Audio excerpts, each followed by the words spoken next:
Hi media students, in this video I'm going to talk you through how to plan for an unseen comparison with one of your set products, which comes up in component 1 section A of the exam. So we're going to be looking at a past paper question today, formation versus an unseen film poster all day and a night, and the question is compare how representations in the film poster and music video convey values and beliefs. So thinking about different maybe demographic categories, values and beliefs around age, around gender, around race, values and beliefs around different places around the world, around different power dynamics. So when you get a representation question, obviously you know about Stuart Hall's theory of representation, and that's a really useful one to start thinking about straight away, because then you can link in some of his keywords. So keywords like selection, what's been selected in those products to, convey a value or a belief. How have they been combined? Has anything been omitted? How do those things create a version of reality? You could also think about other representation theorists as well, like post-colonial theorists like Paul Gilroy, or feminist theorists like Van Zunen. You can obviously also link in other theorists as well. So actually, one that I sometimes look at with my classes is Alvado's racial stereotypes, which can be quite handy. So as part of the question, they will normally give you a couple of bullet points to think about. In this case, the bullet points are to think about similarities and differences, think about whether stereotypes have been challenged or reinforced, and come to a judgment. Now, I have said before, when you get a question that just says explain, it's really good to try and make yourself come to a judgment and change the wording to, how far. But this question is kind of already doing that for you, so you don't really have to change it as such. They are kind of encouraging you to make a judgment. So in terms of getting really high marks, it's important that we kind of follow what we've been doing previously, and we have a big idea intro, and then we have topic sentences that sort of link back to that introduction. And I've just put down the side here the two different acronyms that I have said previously. SPOC Flames as a way to help you sort of analyse the unseen. I would assume that with the set product, you've already analysed it a lot in class, so you already kind of know what you could say about it. And then Fat Cats on the Mic is obviously the skills that you might want to weave into your paragraphs. So thinking about which are applicable to this question. So in terms of this question, let's have another little look at it. It's a really interesting one. There's so much you could actually talk about. So I've actually just narrowed it down in terms of thinking about values and beliefs. And I'm going to be focusing more on racial stereotypes. Of course, you could say a lot about gender as well. Intersectionality, which is part of Bell Hooks' theory, is how gender and race sort of interweave and affect how much power you have in the world.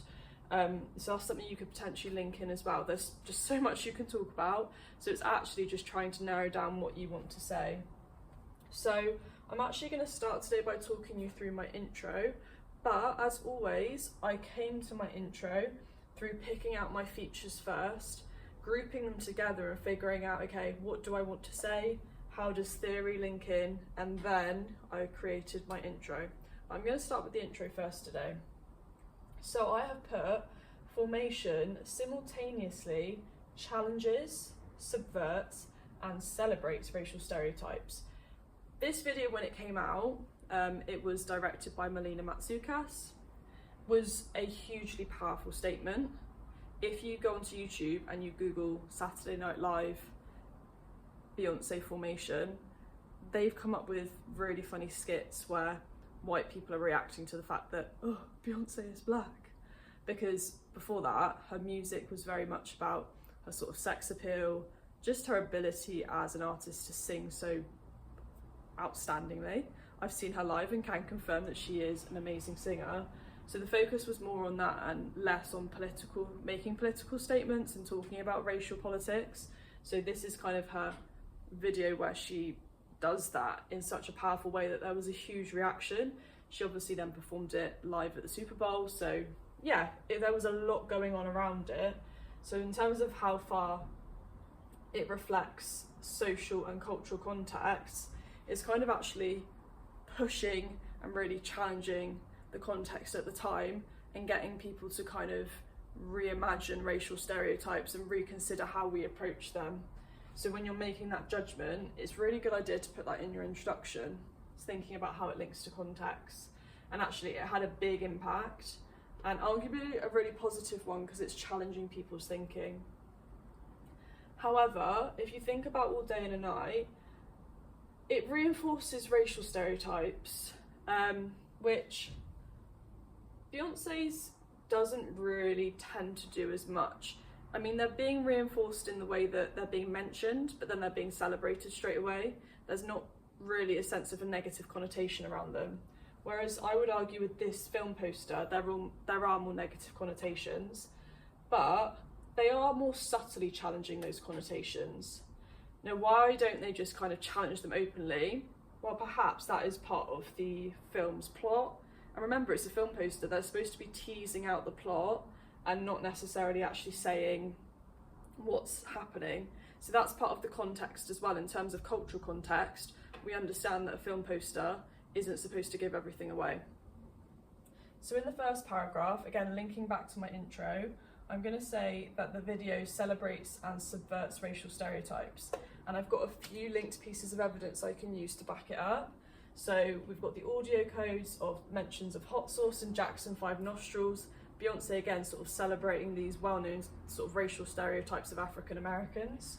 You've got visual codes as well, so when she's in the antebellum era plantation house of a slave owner, it's almost like she has taken control of that house, she has rewritten the narrative, and she is powerful and she's coming out fighting.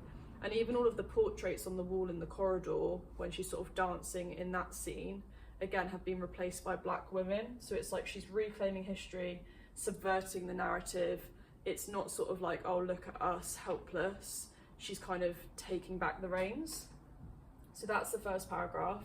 The second paragraph, again, remember, for top marks, you want to be balancing them equally. So I'd kind of, again, do a ping pong approach.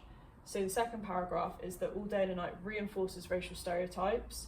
So the fact that urban black youth have been selected, Alvaro does mention various racial stereotypes around African Americans, and one of them is African Americans being represented as dangerous, which in this case just links in really nicely.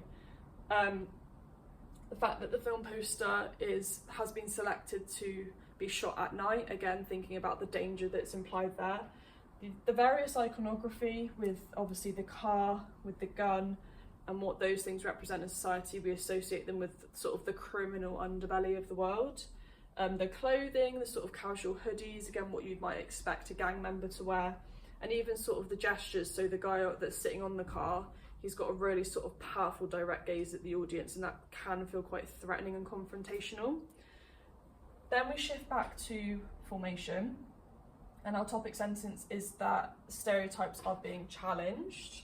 So not just celebrated and subverted, but also challenged. So the New Orleans community, you'll hopefully have learned about Hurricane Katrina, how the government didn't react quickly enough to that, and how George Bush was kind of in that controversy, and really funny comments that Kanye West makes about him on a live televised show, which you should definitely look up if you haven't seen. But in the video, they're not necessarily shown again to be helpless. The stereotypes are challenged in the sense that the New Orleans community are empowered. You know, there's shots of them at the Mardi Gras event that they hold, and it's about creativity, it's about coming together, it's about sort of being yourself. And you've got Beyonce dancing on top of the police car as well, again showing how the community is sort of taking back control over the establishment and authority that was supposed to protect them and supposed to be looking out for them. And also you've got the little boy dancing, which is really interesting. So again, it's challenging the stereotype. When you see a line of policemen in riot gear, you're expecting some rioters, not a little kid dancing freely. So again, that's challenging a stereotype that, okay, you see this little boy now, and he's almost being stereotyped from a young age to be a future criminal. But actually the fact that he's dancing, you know, it represents innocence, it represents joy, it represents hope for the future. The fact that it's a ground level shot is really interesting because it kind of highlights his vulnerability. And also the fact that he's wearing a black hoodie could allude to the killing of Michael Brown, who wore a black hoodie when he was shot by a police officer, which sparks the sort of hashtag hands up don't shoot movement. So again, thinking about like what skills you're wanting to link in, context, analysis, terminology, feature spotting, theory, and how all of these things are starting to interweave. And finally, the fourth paragraph, All Day and a Night does, you could argue, and again, I think you might have to be a little bit more perceptive and really careful when you're spotting things about film posters, is it is kind of subtly challenging those stereotypes, although it doesn't feel like it on first glance.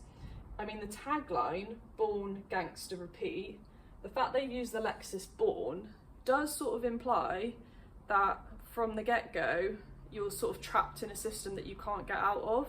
It isn't actually something that you choose to do, it's just your circumstances that place you in that position where you might be forced into a gang or kind of led into a gang.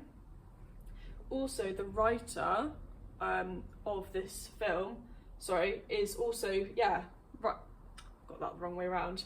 Joe Robert Cole's mentioned on the film poster, and he's the writer of Black Panther. So the fact that he has kind of got his name on there, first of all, is a mark of quality because Black Panther was obviously received so well. But secondly, just the fact that lots of people have seen Black Panther and know that he was sort of challenging racial stereotypes in that film and showing the capabilities of black people. So actually there's a sort of subtle hint there that the same might happen here. And finally, the guy that's holding the gun, he hasn't got it sort of poised pointing at the camera. It's sort of lowered down and he looks quite unsure. He almost looks a bit uncomfortable. So again, and maybe another subtle challenging of stereotypes and what we might expect an African American in a gang to sort of behave like compared to how this guy is being presented and how he's been selected to sort of pose. So hopefully you can see that planning out your paragraphs can then help you to form a big idea that is allowing you to engage with all aspects of the question. Obviously this is quite a detailed plan. In the exam, you'd have to be really quick and it's about practice. And also another really good strategy as well is writing up your plans and timing yourself and seeing how long it would take you to actually write all of this up. So I hope that was helpful, and that is how I would approach planning an unseen comparison.